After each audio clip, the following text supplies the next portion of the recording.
This is DSP, and I am the Digital Headhunter. Digital Headhunters are the new breed of recruiter who don't belong in three-piece suits and prefer freedom and impact more than expensive business cards.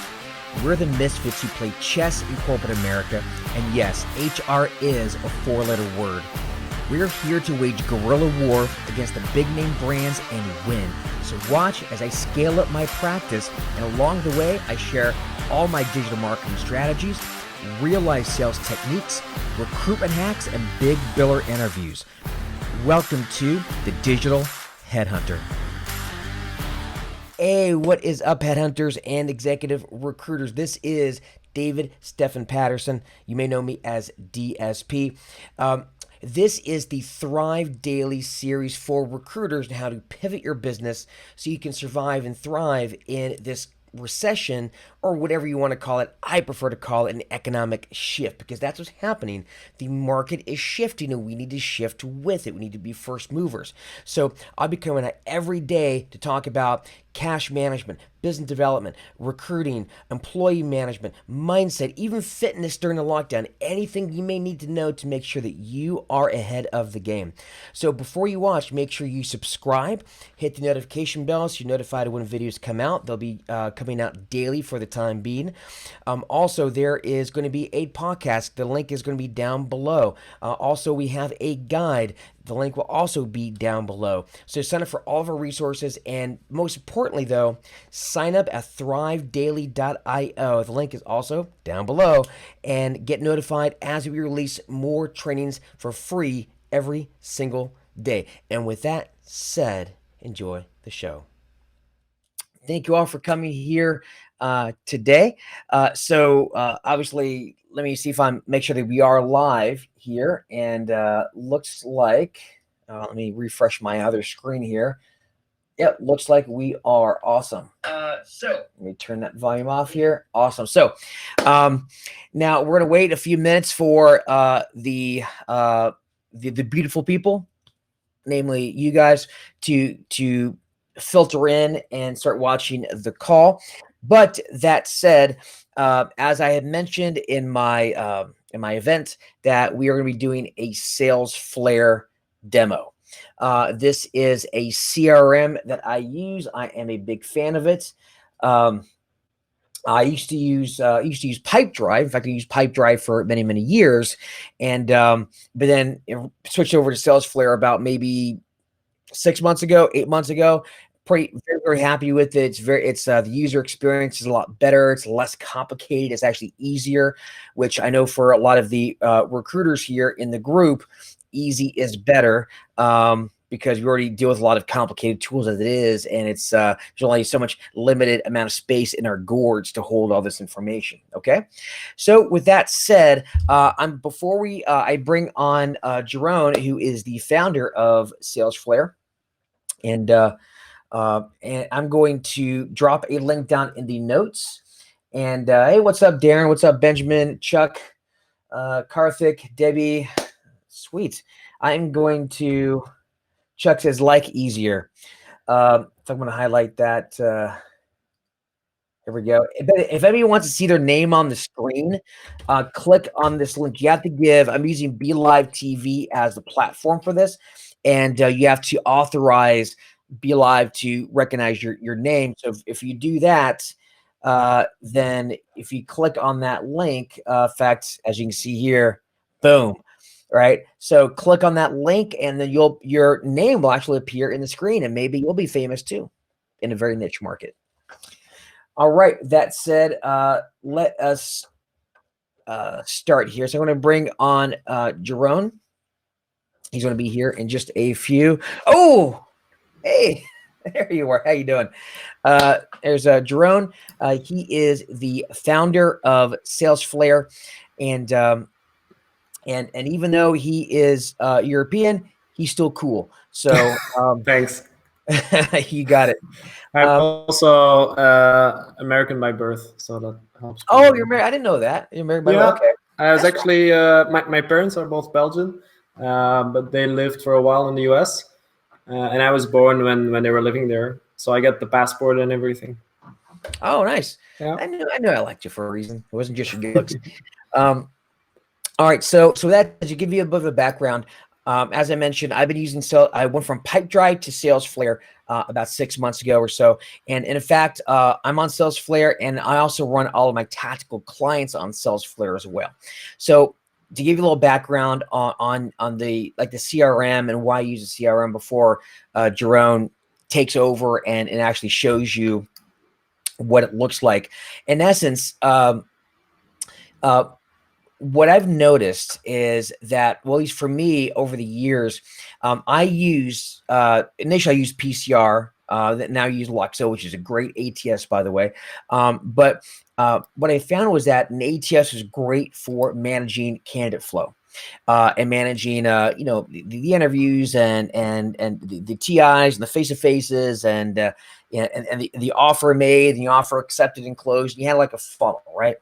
And so while it was great for that, it wasn't really built as a CRM.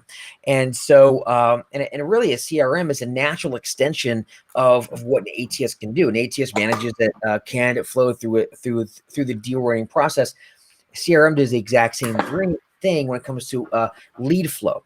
For anybody who is running a full desk or is in a sales role, I can't tell you how many times I have lost deals because I just either forgot about the lead, didn't get back to it, wasn't on top of my leads. And this happened over, I probably lost, I guess hundreds of thousands, if not more, just from forgetting to follow up, just even things like that simple. So I started using Pipedrive based on a recommendation from a friend about maybe 4 or 5 years ago. Really liked it, but it was also very complicated. And the user experience isn't that great. It's very kind of plain and complicated. So two very bad things. So I found SalesFlare and just fell in love with it. And I fell in love with the simplicity. I fell in love with the kind of some of the automation parts of it. I didn't have to enter in a lot of data as I did with Pipedrive, and it's just a beautiful platform, right? So with that being said, I'm going to let Jeroen take it away. I'll let Jeroen. Oh, and also one quick note before we begin. We'll let Jeroen's going to talk about the system, give you a little bit of a walkthrough as far as what all it can do for you. After we're done, I want to show you how I use it just from a pipeline perspective. I set up a sample pipeline, show you how I use it with like NPCs or discovery calls, leadership calls, etc. I'll show you how I use it there, and then after that, Jeroen has a kind of like a Herc special discount for anybody who wants to join. Keep in mind, I'm not getting anything out of this, right? No affiliate or anything like that. I just like the platform, and I want to share it with you guys. All right. So with that said, I'll let Jeroen take it away. I'll so tell you when Jeroen, go ahead and talk about this system, or talk about it, and then when you're ready to share, let me know, and I'll share your screen, and we'll put that up on the screen, and we'll take ourselves off of it. Okay. Cool. And one last thing, if anybody has any questions on the system, drop it in the comments. If you want your name to appear live on the screen, click that link. It's in the comments, and your question will appear. All right. And that being said, oh, Darren says USA. Oh man, rough crowd. All right, here we go, Jeroen. It's all yours. Take it away. Yeah. So I'm Jeroen. That's how you say it in Dutch. But it's fine if you call me Jeroen in English. I'm a co-founder and CEO of SalesFlare. Been at this now for about 6 years. And like David said, we built something that we aim to be very easy to use. That's one. But then an even bigger differentiator with something like Pipedrive or other systems is that we built it in such a way that it also largely keeps itself up to date automatically. So you don't have to put a lot of work in the system for it to work. Because what you see with most CRM systems is it's all nice and shiny until the moment that you stop filling it out, and then it's just an empty system that doesn't do shit. So we try to fix that with SALESFLARE, and I'll show you how in a demo right away. Let's get right to it. So I'm going to share my screen now, David. Okay, sounds good.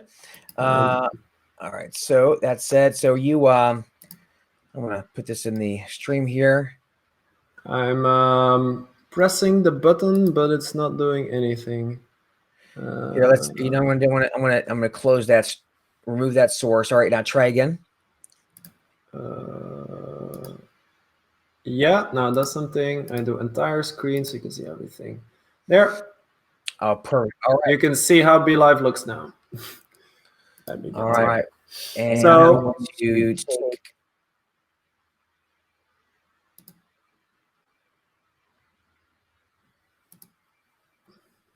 Lots of tunnels. Is it showing my screen now, or David? I think I cannot hear David anymore. Anyways, let me show you. Yep, we're good. You're good. Okay. Let me show you how you actually get started with SALESFLARE and how easy that is. It's so easy that I'll just include it quickly in the sort of demo. So this is our website. Promise you less work and more sales. If you click here, try it for free. That's where you can get a trial account. Not everybody will land on this page. Some might get immediately to the walkthrough because we're doing an experiment here. Some people we ask to first connect your emails and then they see a walkthrough, and the other way around. This is for us to understand what works best. But I just got the sort of classic sign up page. I can sign up with Google. I'll take one of my test accounts here, John. It says it here in Dutch now because my browser is in Dutch. But basically, it asks a connection to my emails, contacts, and calendar. This is because based on that, SALESFLARE will start automating a lot of the things, and I'll show you what in a moment. So I allow it, and at that moment, SALESFLARE straight makes an account. So I land straight in it, no waiting time or anything. At the top, you can already see there's a bar that says that SALESFLARE is searching contacts and emails. So what it's doing now is based on my emails, it's doing a sort of synchronization. It's searching through my emails and seeing who I emailed. So it already can prepare contacts for me from which I can get started to fill my CRM. But in the meantime, I'm still enjoying the little sort of explanation here. We'll work less because SALESFLARE will do a lot of data input for us. We'll be in control because we'll have this nice visual pipeline with drag and drop that you're used to. And we'll sell smart because based on all the data, SALESFLARE will also give you dashboards. You can already see at the top that SALESFLARE has finished syncing. Well, I'll just show you the little walkthrough a bit further. So if you take it for a spin here, it quickly shows you how SALESFLARE works. Step by step, not showing the rest of the screen, not to make it confusing. So at the top right here, you can see account information, company information. This is a first account, and an account is a company you're selling to. We pull in information automatically on accounts based on the website. It's basically all publicly available information, including social profiles, how big the company is, their general email address and phone number, some tags, maybe the industry they're in. It all gets pulled in for you, and a little logo, which is always nice. Then SALESFLARE will suggest you contacts automatically because it detected them in your emails. So it already synced my emails here and can suggest me things. And all you need to do when it suggests one is to click on the check mark. So I'll do that. Then based on that, SALESFLARE will look in my emails, look through my calendar, and when I install the phone app, at least for Android, it can synchronize your call history. For iPhone, that's not allowed anymore, but we have other solutions for that. It pulls in the full history from the moment you add the contact. And then a thing to take care of the sort of stay in control part is creating opportunities. Because I have an account I'm selling to and I have a contact, I'll indicate also that I want to sell something to these people. So I'll create an account, an opportunity, which is super easy. You don't need to fill out anything more. Of course, you can. You can say like, I'm selling a website or something. That's possible. But I just hit create here, and it will be shown here in the opportunity screen. This is something you'll find also in a software like Pipedrive, like this kind of sort of Trello Kanban board style thing. We made it possible for you to have some nice colors at the top, and it's a bit simpler. But otherwise, there's not a huge lot of magic going on here, except when you drag this first opportunity to 1, and then it shows you some nice fireworks. Now, I'm ready to get started with SALESFLARE. I'm actually in my first account. And what SALESFLARE shows me here is that I have a trial of 7 days. But we used to have a 14-day trial until like 2 weeks ago. But now we made it in such a way that everybody gets 7 days, but you can earn more days by going through steps. And it's super easy. You can just go step by step. Click on the things, read the articles about them, watch the videos, like this, to see what you have to do. For instance, here I click connect my calendar. It minimizes here, so I can just do that. Click to connect my Google Calendar. Need to go through a few steps to get that done. And then I say John again. I allow it. And you'll see at the bottom left in a moment that, whoop, I've done it, and it checks off, and it shows me the next thing to do. So that's super easy. You can just rely on this setup guide to get you fully set up. Now, let me show you all the goodies now. So in the accounts, we've kind of showed this before in the demo. You can just easily add everyone, and you get the whole timeline rolling in automatically. A thing I didn't show you yet is that we also pull in information about people from an online database with social profiles, positions, all these kind of things. And additionally, actually, when people send you emails, then you'll also see that the email signatures are being pulled in. So that when somebody emails you with a phone number in their signature, or a position, or an address, or all that, it just gets on the contacts, and you don't have to get in the email, type it over into the CRM. It's just organized for you. In this timeline here, but I'm making a sort of fake account here. Let me get to my account, my personal one. So what you can see here is my my podcast pipeline. It's not very confidential, so I can show it to you. So it shows you all the accounts, like Demo Desk, for instance, and the opportunity name is your Veronica Reader, because I'm working on this as a sales opportunity to get her on my podcast. And what you see here is essentially a sales pipeline, which is a set of stages or steps you need to take a prospect, or if you make a pipeline for candidates that you need to take your candidate through, or if you make one for podcast guests like I have here, to take the podcast guests through. So I have leads, I contact them, they accept to get on the podcast, we schedule the podcast, we record the podcast, I make it a sort of an article, and goes live. So I could actually call that last stage go live also instead of one. But I'm sort of used to the classical one lost at the end. Some good stuff you can notice here is that you can sort in any way you like. You can make very nice filtering. So I have all kinds of filters also saved that you can build here. And the whole top bar is sort of a search bar, which is very easy for everyone that doesn't like to find a little icon and click on it. But the main magic happens in SALESFLARE behind this, because when I go to Demo Desk, then you can, for instance, see, well, let me take this one here. This is a podcast I was just on before this. You can see here that we have a meeting, which comes from my calendar, which is immediately in there, that I still have to add notes on. We have emails going on here between Carrie and Florian, and there's a conversation between Carrie and me going on. This is just because I typed here, like, good podcast. I cannot see everything because it's a little be live thing, but good podcast with Florian.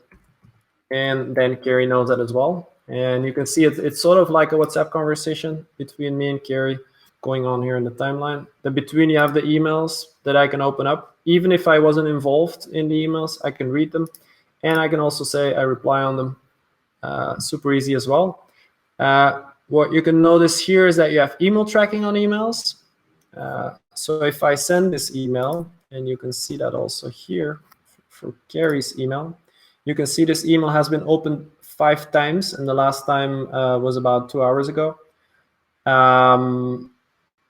This is something because if you email either from SALESFLARE or from your Gmail or Outlook, because we have plugins for those, then you can track whether emails are opened, which is very interesting, and also when they're clicked. I'm not sure whether, no, he didn't click anything, otherwise I could show it. Then next, at the top left here, you have a very nice notification center. Here you can see recent things that happened, like the tracking events. So for instance, here Rita Roach, she clicked on a link of ours in an email. Guy of Sales Qualia was reading my email, and these 2 people just went to our site. There's also lots of other types of notifications, like Carrie assigned me to a task, or she moved an opportunity to another stage that I'm involved in, all these kind of things. I can just see by a little bit of scrolling here on the notification center. We have very handy tasks if you want to keep track of what you need to do. So I have this webinar now, and then I have another call and a few tasks that are overdue, as you can see here. But I also have some follow-ups that I forgot to do, some meetings that I forgot to put notes on, and some emails that I didn't answer yet. These suggested tasks are automatically generated by the system, which makes it super easy for me to stay on top of things. I don't need to necessarily remember everything. SALESFLARE will assist me in remembering things. For instance, this 7 days period here is something you can set. So on your account, you can set a general amount of days after which you want a reminder, but you can also set it by stage in the pipeline, so that depending on where a lead is in your pipeline, you are reminded more or less often to follow them up. It compiles the contacts automatically. 2 tabs here. My contacts is my fully personalized list of contacts, and the customers is a sort of our shared list of contacts with the company. They get shared if I add the contacts to accounts. Simple as that. And then a next cool thing that I've been talking also with David about recently is a thing we launched is the email workflows.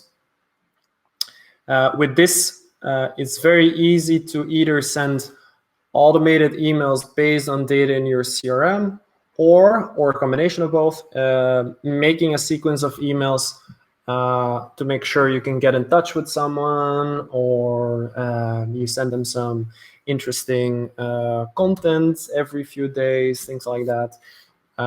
We actually, on YouTube, we have some customer cases in different directions, but as a nice example here is my colleague Carrie, who sent 244 podcasts. Said, hi, first name, our CEO at SALESFLARE, that's me. Number 1 CRM product hunt is resulting sometime in the coming weeks. I've reviewed podcast name, or if there's no podcast name, your podcast. And like this, she sent a series of emails, and these emails, so this one goes 3 days after the previous one, hasn't been replied to, and then the next one 4 days after the next one hasn't been replied to, and so on. You have the full tracking, like you can see how many people opened and clicked, replied, or failed, like bounced or unsubscribed. That's all available if you click all these things.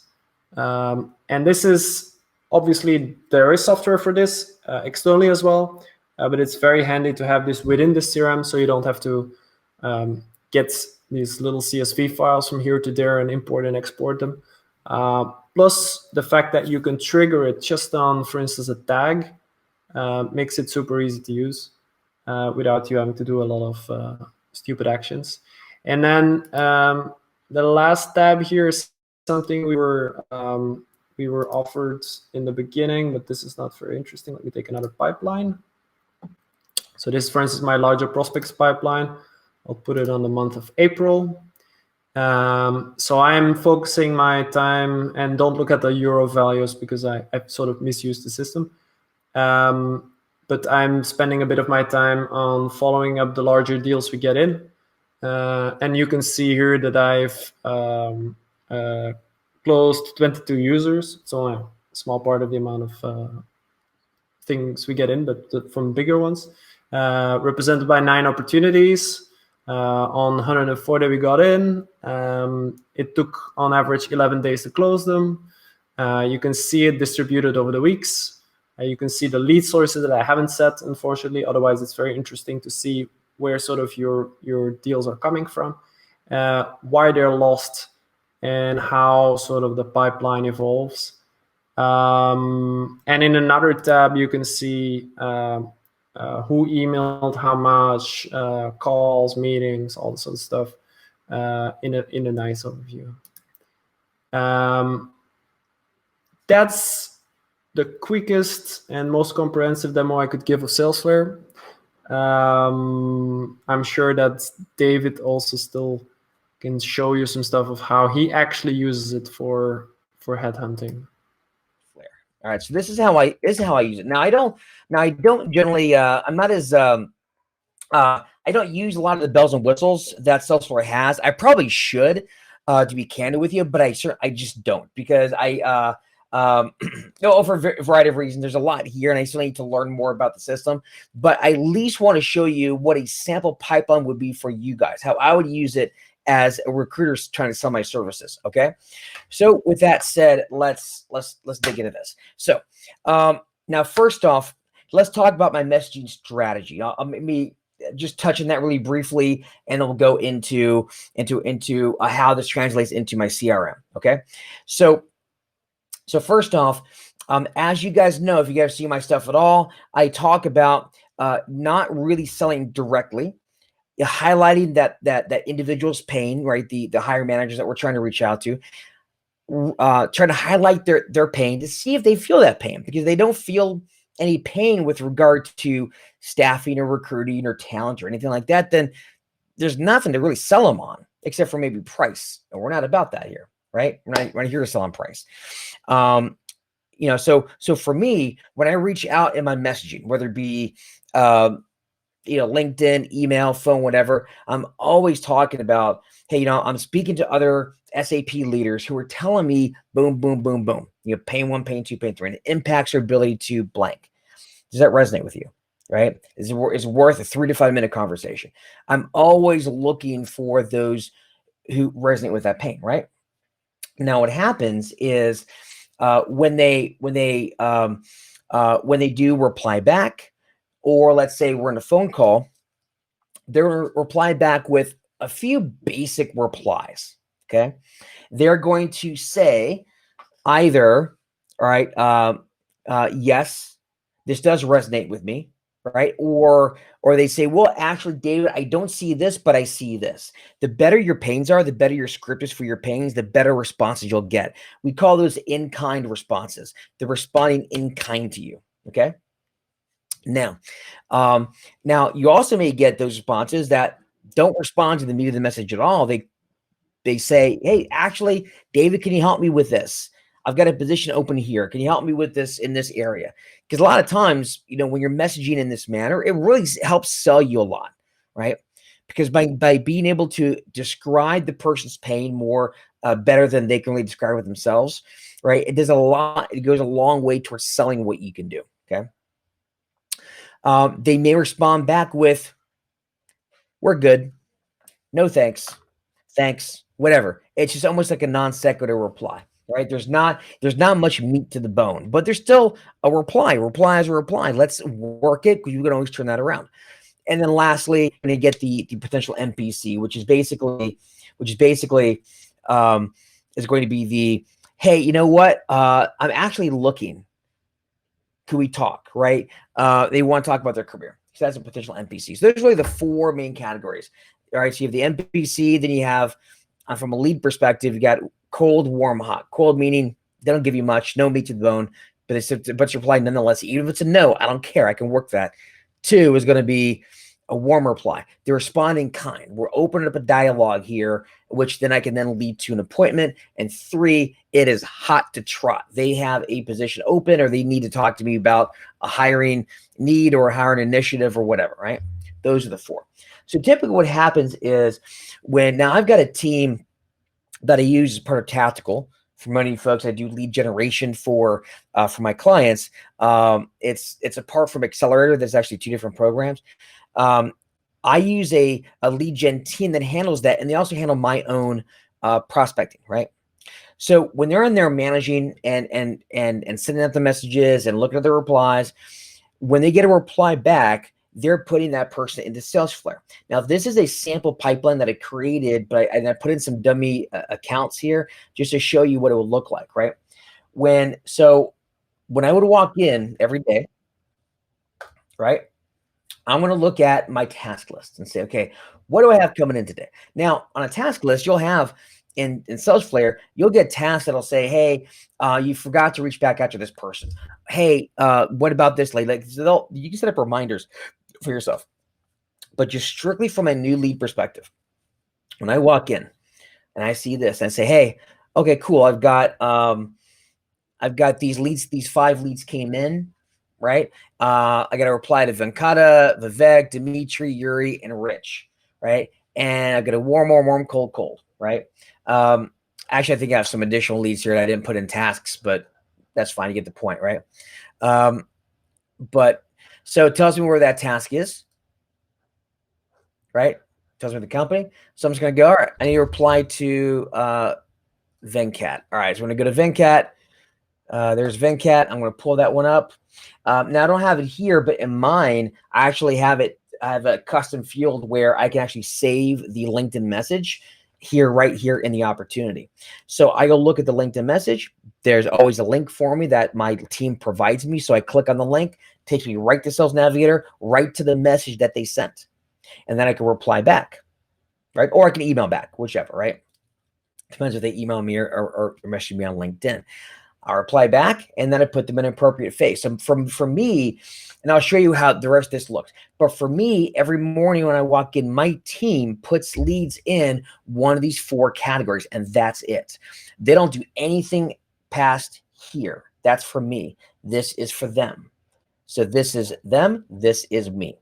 So, right? And so my goal every day is to clear this out, to move these, either get rid of them or move them into an appropriate stage, right? So here's what that looks like, right? So I'm going to go to Venkat. Go to Venkat, and I'm not going to pull up a LinkedIn message because there isn't one. But let's say I pull this up, I reply back to my LinkedIn, et cetera, right? And I get him involved in a conversation, maybe ask for an appointment or whatever. I'm going to put that guy into waiting for a reply. Now I'm waiting for a reply from him. And waiting for a reply, when I set up this, when I set this up as a stage, I have set this to where if this stays in here for more than 2 days, it's going to send me a reminder. Hey, reply back to this guy, right? Or check on this, right? What's going on with this? So I have this in waiting for a reply, right? And I'm going to go back here and I'm going to check this off. Bam, done. All right, let's go to Vivek. Vivek Manish, he's a warm. I'm going to go to here. And there he is. All right, so I'm going to go pull up his link, boom. And this is really handy if you're sending out hundreds and hundreds and hundreds of messages. It's very hard to keep track of everything. So that's why, my lead gen team, they handle it. I just see what I need to see, right? I go reply back to Vivek, same thing, right? And let's say here, I've got an NPC. Let's say I do talk to Rich. I reach out to him. Let's say I reach out to Rich, and this is the NPC potential, right? I put him waiting for a reply. He replies back, hey, let's set up a time. I say, great. Let's set up a leadership call. I put up a leadership call. Now you just schedule a leadership call with me, right? Now what do I do here? Go on leadership call. Now maybe he turns into an NPC. Maybe he turns into a potential like actual lead. Let's send the leadership call. During that call, come to find out that that Rich actually has some specific problems and pains that he is experiencing in his hiring process. Now he might not actually have a need for me right now. He might not, but it's still worth a call. Like it's so now I could say, look, we can talk about a strategy you can use to help fix this. Or we can talk about when you do open things back up, when you do have budget to hire again. Let's get things in place now. So when you're ready to pull the trigger fast. So we're gonna set up a sales call. So I have a leadership call with that was Venkat, wrong guy, with Rich, right? And I'm gonna move that to a sales call, or actually a discovery call is what I call it in my system, right? We do discovery, a discovery call, and I talk about their needs, right? Now let's say there is an actual need there, and I say, Rich, I want to write you up a proposal. Let's talk a little bit about how we can help solve these issues, right? So tell you what, we put this on paper. I'll send something to you, and let's schedule a time for maybe 2 days from now, and that way we can go over the proposal in detail. If you have any questions, we'll cover them then. By the way, on a side note, if you ever send a proposal, always send a proposal, but only when you've got a scheduled time to review said proposal. Because the worst thing you could ever do is to spend all that time putting together a proposal and then sending it and then never hearing back. And you're constantly chasing them down. So you always set a time to go over the proposal. Okay. So now, all right. So I've done discovery. I've have their needs defined, right? I know what they need. Now I've got to write that proposal, right? In this category, I'll get a 1-day time limit. If I don't do something with this lead in 1 day, it's going to send me a reminder. Why? Because I'm so dang busy. I don't want to sit on this and not write the proposal. I got to write it. I got to get it ready. I'm giving myself 1 day to do it. If I don't do it in 1 day, it's going to basically keep reminding me to get it done. Once I get that done, I send a proposal. Boom, I send it here, and now this has a 2-day window. Why? Because I try to set my proposal follow-ups, right? The next meeting for 2 days past when I send the proposal, right? So this has a 2-day, I'm sorry, within 3 days of the actual discovery call, etc. But I have a 2-day limit here. Meaning if I get the proposal out in a day, right, then I've got 2 days left before that 3-day trigger, if that makes sense, right? And from there, I say we talk about it. Either I win the business or I lose it. I can throw this here into lost, or I can throw this here into won, and bam, look at that. I won that business, right? I can go into, mine doesn't do this whole sparkly things for some reason, but let's say I hear back from Tata, excuse me, TCS, this guy Venkat, and not a lead. Turns out he's not a decision maker. I'm not going to do business with the guy, whatever. That's fine. I'm going to throw him into lost.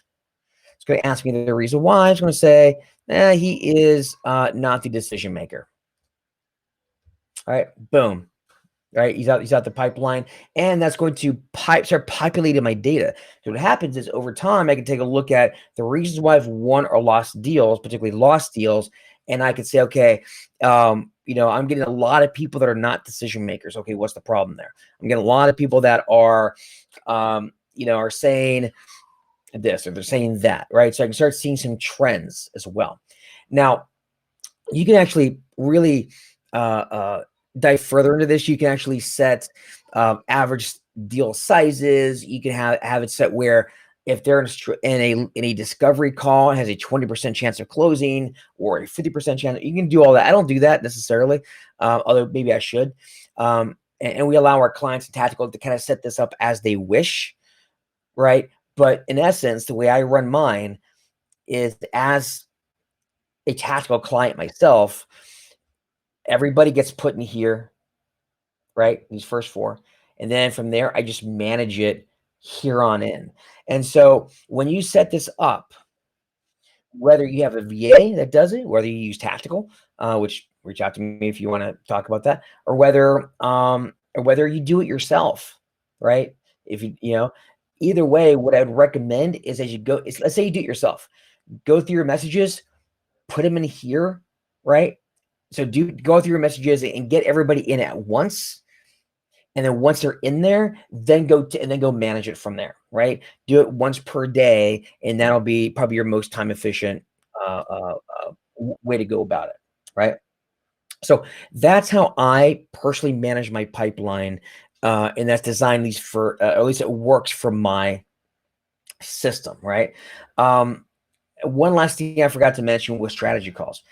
If you do get somebody on the line and you're going for the strategy call method, right?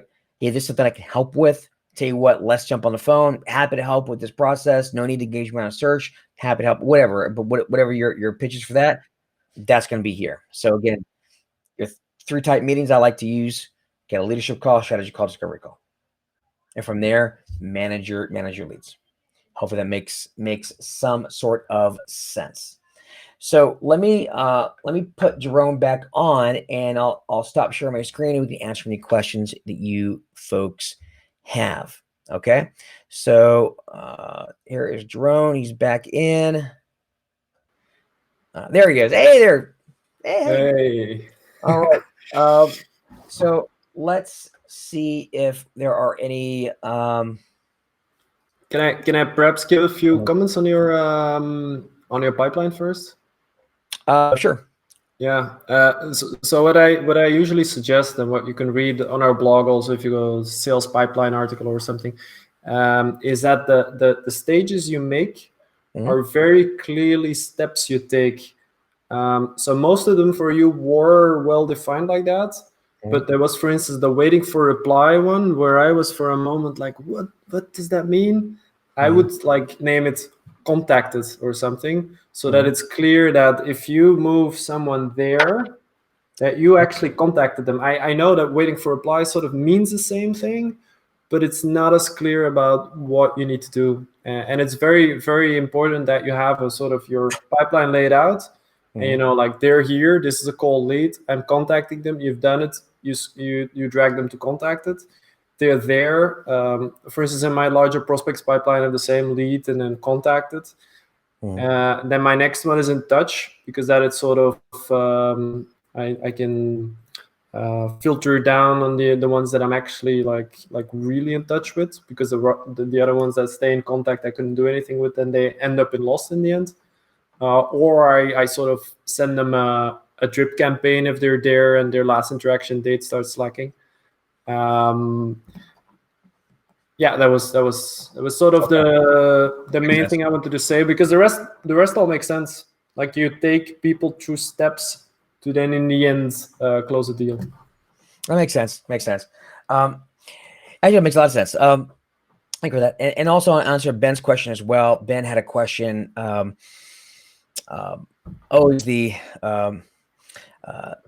Ben has been around for a while, at least in my circles. Ever since I started training, he's one of the first guys. So I love Ben, and not in a weird way, but maybe in a little bit of a weirder way.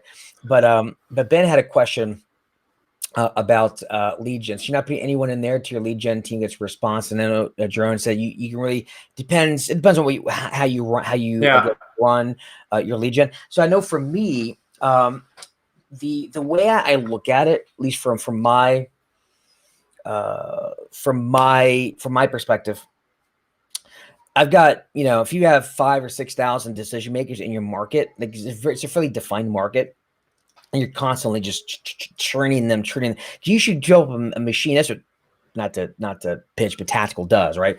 But when you're trending through the machine, it just constantly messaging, which is ideal because you want to be in front of them all times. Like it's like omnipresence, but through messaging. When they reply, that's when you can get them in a conversation. So it doesn't make sense for me to have that many leads in there because it'd be just too busy. You have to set some sort of parameters. Like there's got to be a certain point where they go from maybe your sales engagement platform, whatever you use, Outreach, Outplay, VanillaSoft, whatever, to system like SalesFlare. Because SalesFlare, from my perspective, is meant more. It can handle like some volume, but it's really meant more for the fine tuning of the leads of the process, as opposed to your outreach system, which is more broad brushstrokes. So yeah, so for me, yeah, it's only when they reply. Now, some other people may say, well, they need to reply in kind. Like if they just say no thanks, then I don't want them in there. From my perspective, I could turn that around.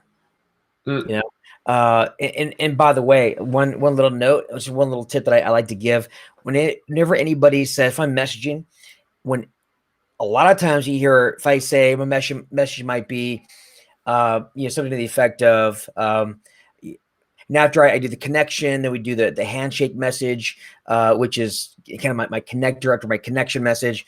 And I say something to the effect of, I talk about, hey, I'm talking to some other directors here in Philadelphia, and here's what I'm tending to hear. And I'm curious. And I try to get them in discussion, right? And let's say they respond back with a no thanks. Clearly a non sequitur response. What I do, there's a lot of value in being oblivious. I pretend I don't see the no. I see the thanks. And I say, so they say no thanks. I'll say, hey, yeah, sure, no problem. Anyway, and I go to my next message. And a lot of times it's in the next message they respond positively because I'm not giving that objection, because it's not really even an objection, it's just a smoke screen. I'm not giving it any time of day. I'm not giving it any oxygen. If I say, oh, hey, sorry, no problem at all, let me know if anything ever changes, right? Then I just get that objection oxygen. So I just say, they say no thanks, I'll say, oh, hey, yeah, sure, no problem. Anyway, and I move on to the next message as if they said thanks, right? Also, for example, if I send a message like that, so for me, I want to include that in there, right? Because I can work it. Also, they respond back with like, yeah, I wouldn't use recruiters. Well, I didn't ask if they use recruiters. So if they give me a non sequitur like that, I say, oh yeah, didn't think you did. Anyway, and I move on to the next message because I do not give it oxygen, right? That's the key to getting past those initial smokescreen objections. Anyway, that's my thought on that. Yeah. Shall I give my thought on that? Oh yeah, sure. Well, I think you can do some lead gen in SalesFlare now. So you have the email workflow. So you could basically make a sort of outreach sequence, if you like. So then in that case, it certainly makes sense to have your contacts in SalesFlare, because otherwise you can't do it. Although I wouldn't then immediately add them as an opportunity, because that would sort of crowd your whole pipeline. The first stage would be filled with opportunities you don't necessarily want to work on. Yeah, it depends a bit. I tend to make contacts and accounts as soon as relevant, but opportunities I try to stay away from, unless like my bigger prospects pipeline, for instance. I actually have a thing set up with Zapier that automatically scans our database for bigger prospects and then adds them in as a lead, and all of them get added as a lead. And the reason why is they're just like with David, it gets there for me and I have a list to work on. I take the first one, I contact that person, see how they're doing, all that. I drag them to contact it, and then I just work through my list like that. Yeah, and also, and to Jeroen's point, yeah, you can still put people in as contacts and accounts. I still put everybody in. So when it comes to the people themselves, I do put them in. I also put them in as opportunities until they, right, because then it gets cluttered. But on the same time, I can see the value in Jeroen, where if somebody gets added in, like say somebody comes into one of his funnels and gets added, then it populates as a lead, because then he can actually see it. It's right in front of his face. He can get rid of it if it's a bad lead, or work it if it's a good lead. So I can definitely see that. How much time do you have, Jeroen? Because I know somebody has a question, but we still have to talk about the discount. Do you have an extra few minutes past 12? I have an extra few minutes. Yeah. Okay, cool. Kristen says, can you show adding a company again and what info auto-populates for you? Good question. Thank you, Kristen. I can quickly do that. Can we do that? Yep. Yeah, just share a screen again. And I hope it doesn't fail. So there we go. You see my screen? let's see. I'm gonna hide my. Yeah. So let me show you.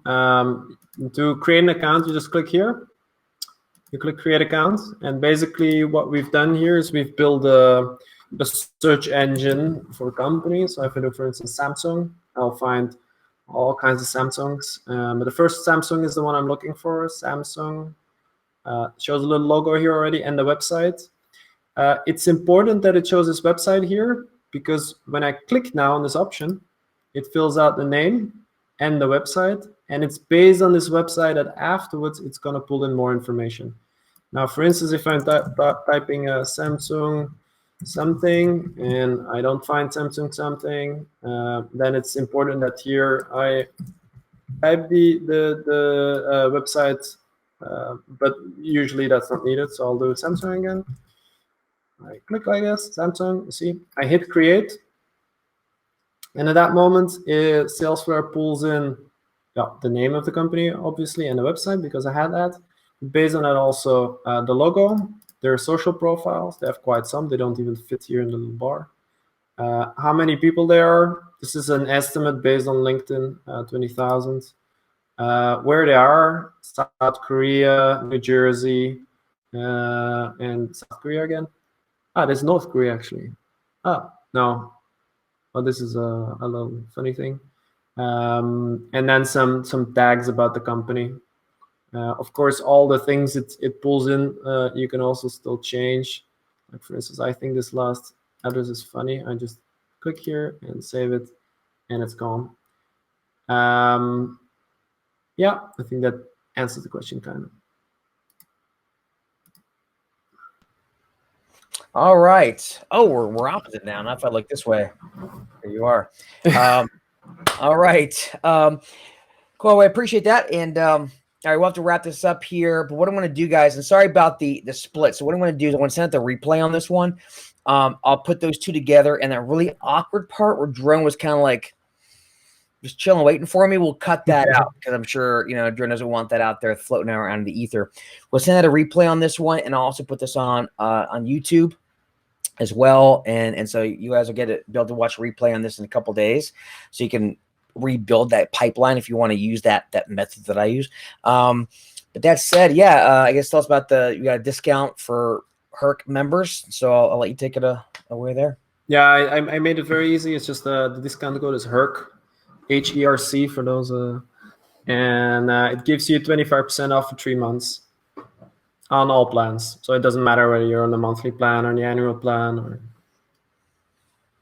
And just every way, you should tell them what it costs as well. I don't think they have that. Yeah, the price of SALESFLARE is on the website. Currently, it's very easy. It's just $30 a month if you're on the annual plan. So if you pay annually, and $35 if you pay monthly. Okay, man. Yeah, you get 25% off your first 3 months. If you're a HERC member, just type in HERC in the code, and you'll get that discount. So, all right. Let's see. I guess that is it. Kristen says thank you. Thank you, Kristen. Benjamin says thank you. Thank you, Benjamin. All right. Thank you, everybody. Appreciate it. Love you all. And like I said, sorry about the glitch, but we'll get the videos patched together. We'll get the replay sent out for everybody, and we will be good to go. All right. Thank you, Jeroen. I really appreciate your time, man. Welcome. Pleasure. All right. Thank you for inviting me. All right. Thank you. Hey, thank you for watching the Thrive Daily video series for recruiters and how to pivot your business so you can survive and thrive during this recession. Make sure you subscribe, sign up at thrivedaily.io, and as always, recruiters, happy hunting. Oh.